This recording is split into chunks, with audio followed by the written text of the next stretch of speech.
Hello, and welcome back to another episode of the Profit Builder Unscripted. If you have ever had the experience of somebody not keeping their word with you or keeping their agreement, you're going to want to listen to this recording.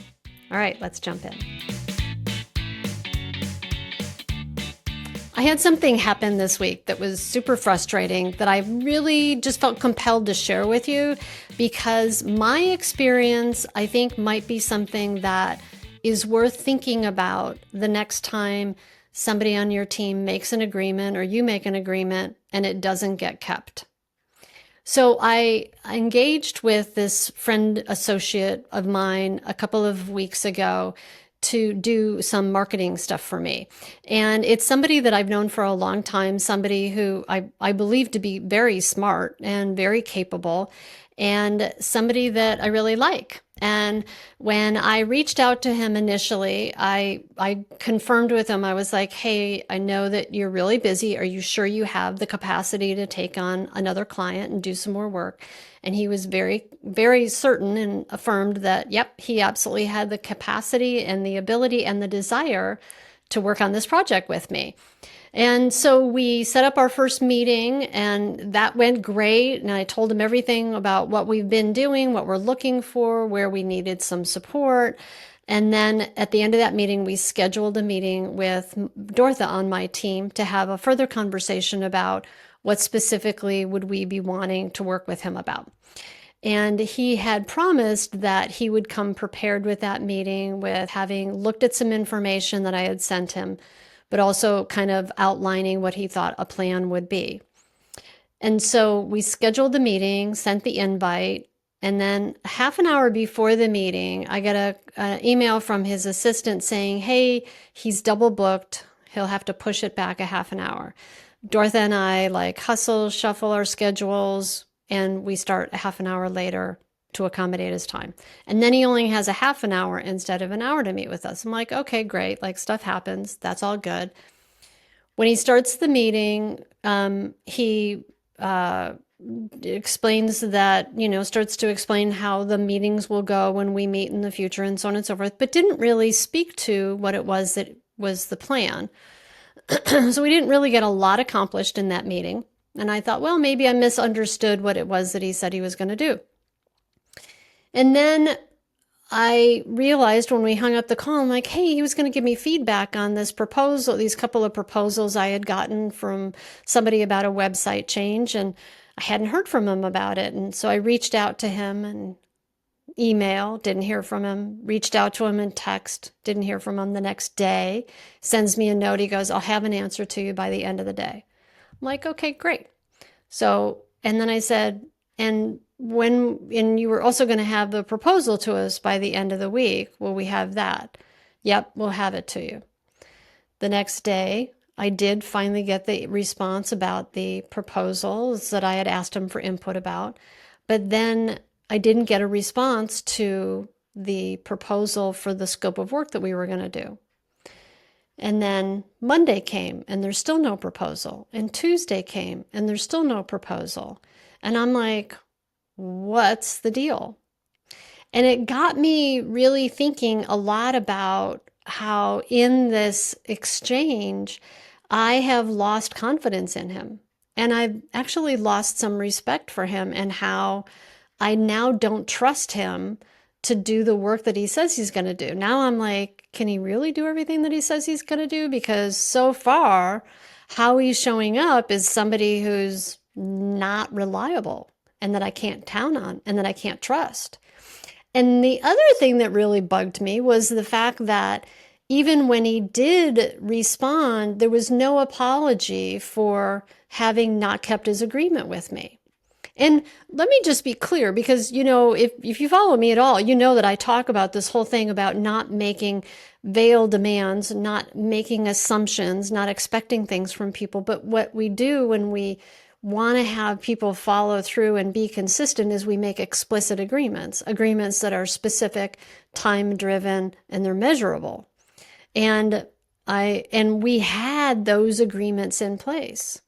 But he didn't, did he not follow through, and I'm still, by the way, waiting for my proposal, is that he did not apologize when he did, when he, when it was brought to his attention.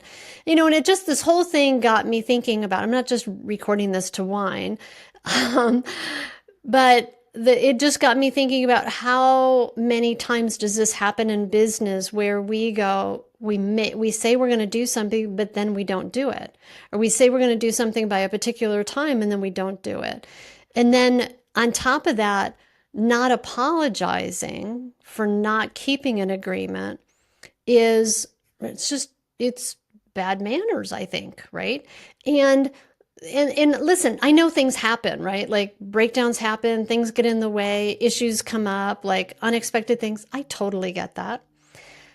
And in the moment when those things happen, I have that happen. One of the things that's on our radar as a team, and certainly for me personally, is I go, if I'm not going to be able to keep an agreement that I make, I renegotiate that agreement before it's a broken agreement. So what do I mean by that? Well, if I say I'm going to be there at noon and I'm not going to make it by noon, before noon I call and I apologize and I say, I'm so sorry, I'll be there at 12:10. I don't make excuses. I don't tell stories. I don't say I'm sorry, like, because I'm sorry is really just a statement of my own personal feelings of how I'm feeling. And honestly, if I'm apologizing to somebody, it's an apology to them for something that I'm not doing as I agreed to. But what it's doing is it's taking responsibility and it's letting somebody know, hey, I can't do that. Or to have sent, what he could have done was sent me an email and said, hey, I really apologize. I made an agreement I was going to have that to you by Friday. I am not going to be able to get that to you by Wednesday.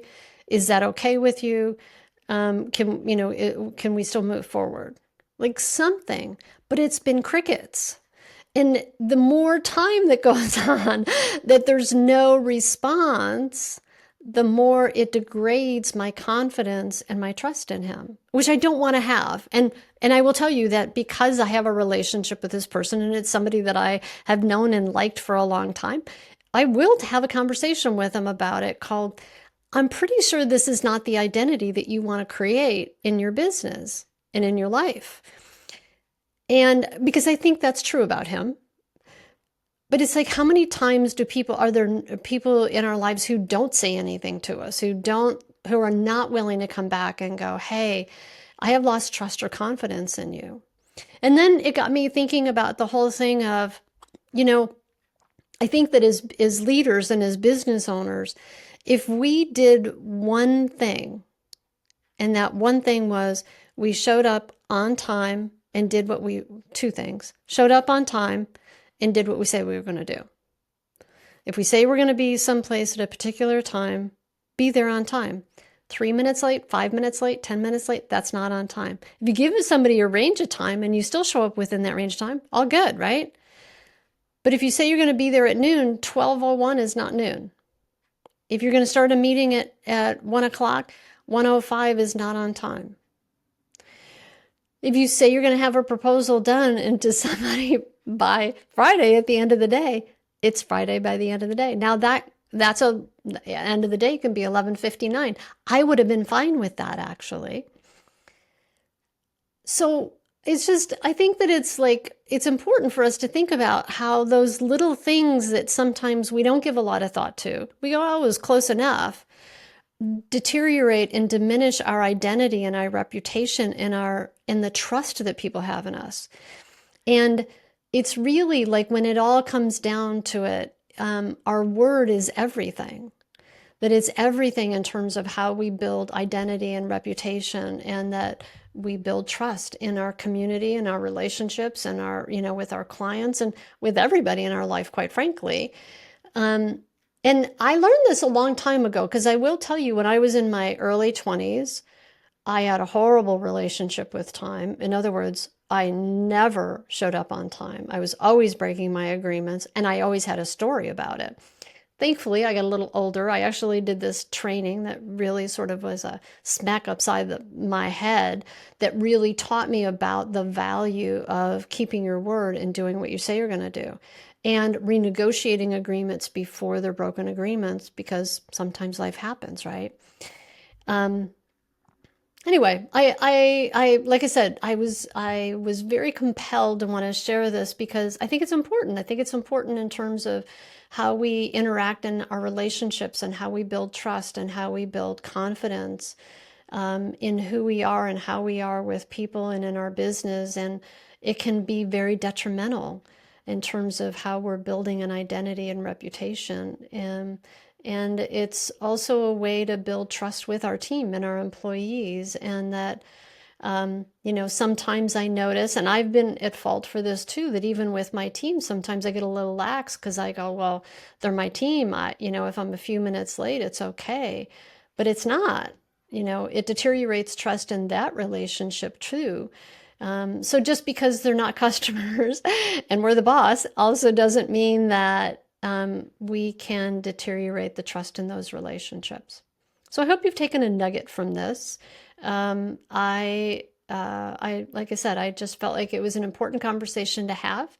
And as always, I appreciate you being here, you listening, you being part of this community. I'd love to hear your thoughts if you have something to share.